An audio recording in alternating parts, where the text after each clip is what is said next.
It's Monday night, but we've got so much good news, we're not going to wait until Thursday. First up, it was just announced that Michael the Librarian will be the new host of a reboot of Reading Rainbow.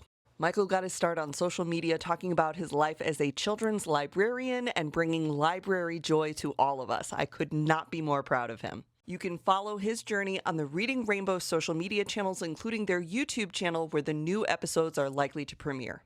Miss Rachel has just been named the new global ambassador for the Palestinian Children's Relief Fund.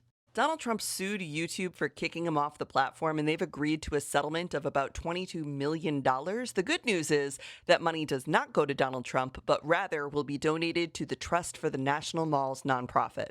Amazon also had to settle a lawsuit and will have to return $1.5 billion directly to Prime customers as part of a $2.5 billion settlement with the Federal Trade Commission. Eric Adams has finally dropped out of the race for who will be New York City's next mayor, and current polling has Zohran Mamdani winning by 86%. Governor Newsom of California signed the nation's very first AI safety bill. The bill provides protections to AI whistleblowers and forces AI developers to publicly disclose their safety protocols. The bill also requires AI companies report criminal activity, things like cyber attacks or deepfakes that could be made using AI. And the best part is the AI companies aren't pushing back on this law. A Meta spokesperson said that they support balanced AI regulation, and this new law is a positive step in that direction. OpenAI and Anthropic also did not oppose the legislation. A female cartel leader in Mexico known as La Diabla was captured and arrested. She is accused of selling newborn children to American couples for $13,000 each.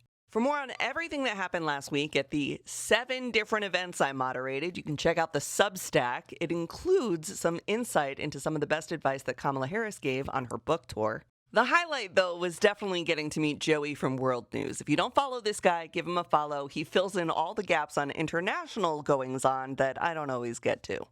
And lastly, the unions that represent federal workers, the people who would be most impacted if the government were to shut down, are supporting a shutdown instead of this budget, calling on Hakeem Jeffries and Chuck Schumer to hold the line. The Republican proposed budget makes huge cuts to health care, and the Federal Workers Union is saying it's not worth it to pass a budget. We would rather that the government be shut down and that we don't gut our health care than have you capitulate to Trump's budget request.